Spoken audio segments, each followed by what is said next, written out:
چیخ کر اعلان کیا قل هو اللہ احد، کہہ دو کہ اللہ ایک ہے، اللہ ایک ہے، اللہ ہے۔ اس سلسلے میں کوئی قرآن کی آیت نہیں ہے، اللہ ہے۔ دنیا کا ذرہ ذرہ کہے گا اللہ ہے، اللہ تو ہے ہی، ذرہ ذرہ گواہی دے گا اللہ ہے، لیکن اللہ ہے کون، اس کا تعارف کیا بیان کیا گیا ہے۔ قرآن مجید کی آیت چیخ چیخ کر اعلان کر رہی ہے کہ اللہ ایک ہے، اللہ ایک ہے۔ قل هو اللہ احد، کہہ دو اللہ ایک ہے، اللہ الصمد، اللہ بے نیاز ہے، اللہ بے نیاز ہے۔ لا الہ الا اللہ، بار بار رٹتے ہیں اور آپ، لا الہ الا اللہ، اللہ کے علاوہ کوئی معبود نہیں ہے۔ محمد الرسول اللہ، محمد صلی اللہ علیہ وسلم اللہ کے رسول ہیں۔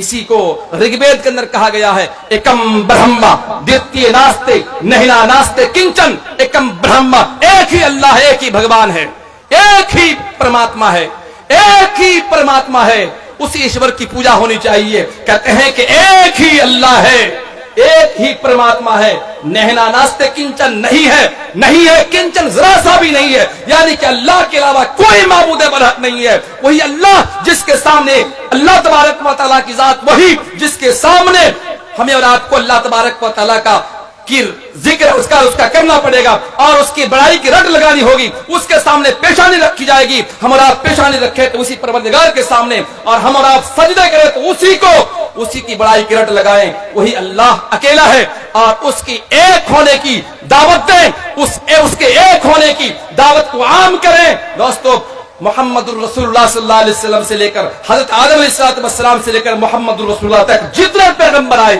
تمام تر پیغمبروں کا، تمام نبیوں کا ایک ہی مشن تھا، وہی تھا لا الہ الا اللہ، اللہ کے علاوہ کوئی معبود نہیں ہے۔ محمد الرسول اللہ صلی اللہ علیہ وسلم جب نبی بنے، سب سے پہلی دعوت تو یہی تھی، یا ایھا الناس، اے لوگو، قولوا لا الہ الا اللہ، کہو اللہ کے علاوہ کوئی معبود نہیں ہے، تفلحوا، تم کامیاب ہو جاؤ گے۔ یہی تو مشن تھا، یہی تو تھا۔ لوگو، اللہ کے علاوہ کوئی معبود نہیں ہے، کوئی معبود نہیں ہے۔ قرآن مجید کی آیت چیخ کر اعلان کرتی ہے وَقَضَىٰ رَبُّكَ أَلَّا تَعْبُدُوا إِلَّا إِيَّاهُ وَبِالْوَالِدَيْنِ إِحْسَانًا۔ اللہ تبارک و تعالیٰ کی ذات نے اعلان کیا ہے، رب نے فیصلہ سنایا ہے، لوگو اللہ تبارک و تعالیٰ کے ساتھ کسی کو شریک نہ کرو، اور اپنے والدین کے ساتھ اچھا سلوک کرو۔ دوستو، اسی کو اتھروید کے منتر نے چیخ کر اعلان کیا ہے۔ میرے ہندو دھرم کی کتابیں بھی گواہی دیتی ہیں اس معاملے میں۔ انورتو پیتو پوترا وات بھوتو سنوانا جیا پت مدھمتی وات نمتو شانتی واما۔ دوستو، قرآن مجید کی آیت کہہ رہی ہے کہ اللہ کے ساتھ کسی کو شریک نہ کرو، اللہ ایک ہے، اکیلا ہے، تنہا ہے، اسی کی پوجا ہونی چاہیے، اسی کی پرستش ہونی چاہیے۔ تو رگوید کا منتر بھی کہہ رہا ہے کہ برہما، ایک ہی برہما ہے، ایک ہی پرماتما ہے، اسی کی پوجا ہونی چاہیے، اس کے علاوہ کسی اور کی پوجا جائز نہیں ہے۔ دوستو، والدین کے ساتھ حسن سلوک کرنے کی بات کہی گئی ہے، اور اس منتر کے اندر کہا گیا ہے انورتو پیتو پوترا، ہر بچہ کو، ہر بیٹا کو چاہیے، ہر بیٹا کو چاہیے کہ اپنے باپ کے ساتھ اچھا سلوک کرے۔ بیٹا کو چاہیے کہ باپ کے ساتھ اچھا سلوک کرے، اور باپ نے جو اچھی باتوں کا حکم کیا ہے یا کرتا ہے، اپنے بیٹے کو چاہیے کہ ان کے باتوں کو مانے۔ انورتو پیتو پوترا مات بھوتو سنوانا جیا پتے مدھوتی وات نمتو شانتی واما۔ اور بیوی کو چاہیے کہ اپنے شوہر کے ساتھ بھلی اور نرم گفتگو کرے، اچھی باتیں کرے، میٹھی گفتگو کرے۔ کیا پیاری بات ہے۔ یومام آجم انادم چویتی لوک مہیشورم اسمودھا شا مرسو پر سب پاپ ہے پدم چیتے۔ یومام آجم، اے لوگو، اس ایشور کو پہچانو جس ایشور نے تمہیں ہوا دی، پانی دیا، آگ دی، زمین بنائی، آسمان بنایا، یہ ساری چیزیں دی، کس نے؟ اس ایشور نے۔ اس کو پہچانو۔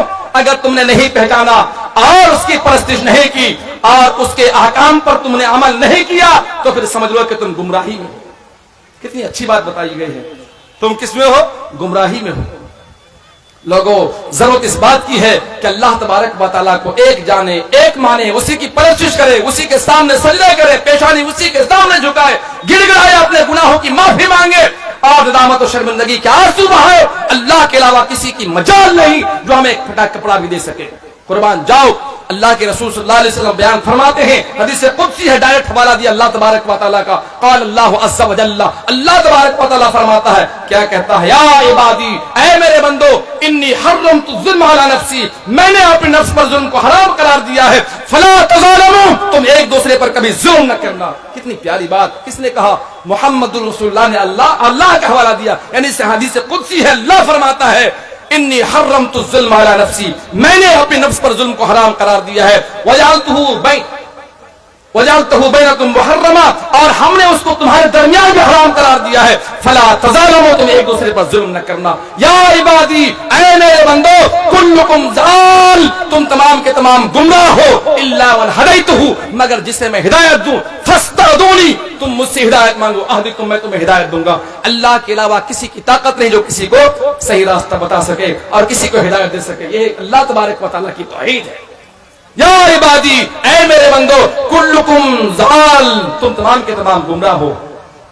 آگے ہے، یا عبادی، اے میرے بندو، کلکم جائع، تم تمام کے تمام بھوکے ہو، الا من اطعمتہ، مگر جسے میں کھانا کھلا دوں، فاستطعمونی، تم مجھ سے کھانا مانگو، اطعمکم، میں تمہیں کھانا کھلاؤں گا، میرے علاوہ کسی کی طاقت نہیں جو تمہیں ایک لقمہ دے سکے۔ سبحان اللہ، میرے علاوہ کس کی مجال جو تمہیں ایک لقمہ دے سکے؟ نہیں دے سکتا ہے کوئی۔ کون دے گا؟ کون؟ اللہ دے گا، اللہ کے علاوہ کوئی کسی کو کچھ دے نہیں سکتا۔ یا عبادی، اے میرے بندو، کلکم عار، تم تمام کے تمام ننگے ہو، تم تمام کے تمام ننگے ہو، الا من کسوتہ، مگر جسے میں کپڑے پہنا دوں، فاستکسونی، تم مجھ سے کپڑے مانگو، اکسوکم، میں تمہیں کپڑے پہناؤں گا، میرے علاوہ تمہیں کوئی ایک پھٹا کپڑا بھی نہیں دے سکتا۔ کون دے گا؟ اللہ تبارک و تعالی۔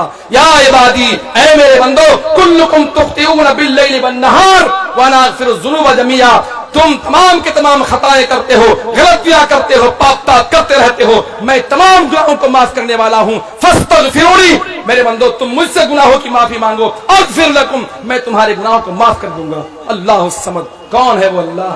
وہی اللہ جو ہمارے گناہوں کو معاف کرتا ہے، وہی اللہ جو بیماروں کو شفا دیتا ہے، وہی اللہ جو مصیبتوں کو ختم کرتا ہے، وہی اللہ جس نے ہمیں صحت دی، وہی اللہ جس نے ہمیں انسان بنایا، وہی اللہ جس نے اسلام جیسا مذہب دیا، وہی اللہ جس نے قرآن جیسی کتاب دی، وہی اللہ جس نے محمد رسول اللہ جیسا نبی دیا، وہ اللہ جس نے نعمتوں سے ہم اور آپ کو آراستہ کیا۔ دوستو، ضرورت اس بات کی ہے اللہ کہ اللہ تبارک و تعالیٰ کو ہم اور آپ پہچانیں۔ دوستو، خالق کائنات اللہ، کائنات کس نے بنائی؟ اللہ نے بنائی۔ اب چلتے ہیں دوسرا نقطہ، کس کے لیے بنائی؟ ہمارے اور آپ کے لیے بنائی ہے۔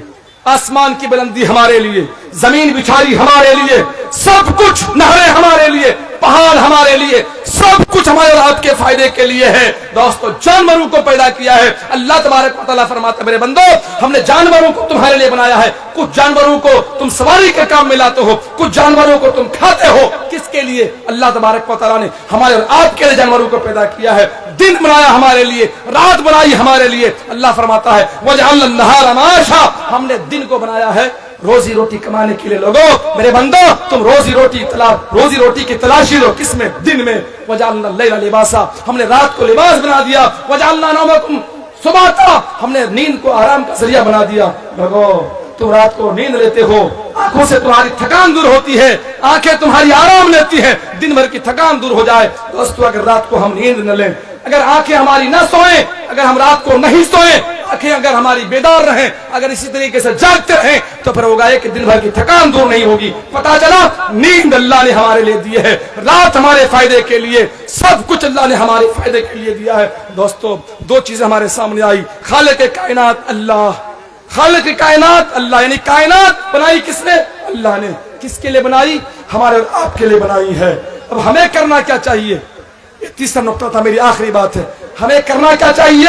اللہ تبارک و تعالیٰ کی پرستش کرنی چاہیے۔ اللہ تبارک و تعالیٰ فرماتا ہے وَمَا خَلَقْتُ الْجِنَّ وَالْإِنسَ إِلَّا لِيَعْبُدُونَ، میں نے جنوں اور انسانوں کو صرف اس لیے پیدا کیا ہے کہ وہ میری عبادت کرے۔ دوستو، اللہ تبارک و تعالیٰ کی پرستش کرنی ہے۔ اللہ نے جو ہمیں زندگی دی ہے صرف اس لیے کہ اللہ تبارک و تعالیٰ کی پرستش کی جائے، اللہ تبارک و تعالیٰ کی پوجا کی جائے، اس کے سامنے سجدے کیے جائیں، رکوع اس کے سامنے کیا جائے، قیام اللہ کے لیے ہو، اور ہماری پیشانے جھکے تو اس اللہ تبارک و تعالیٰ کو راضی کرنے کے لیے جھکے۔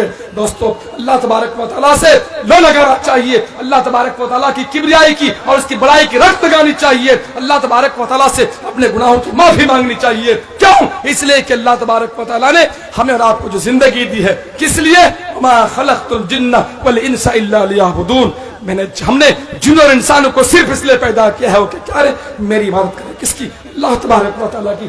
اللہ تبارک و تعالیٰ سے دعا کرتے ہیں کہ اللہ تبارک و تعالیٰ نے ہمیں جتنی باتیں جو سنی ہم نے، اللہ تبارک و تعالیٰ سے دعا کرتے ہیں اللہ تعالیٰ ہم تمام لوگوں کو عمل کے میدان میں آگے بڑھنے کی توفیق عطا فرمائے۔ اللہ تبارک و تعالیٰ سے یہ دعا کرتے ہیں کہ اللہ جتنی باتیں ہم سنیں گے تمام باتوں پر عمل کرنے کی توفیق عطا فرمائے، آمین۔ السلام علیکم ورحمۃ اللہ وبرکاتہ۔ ماشاء اللہ۔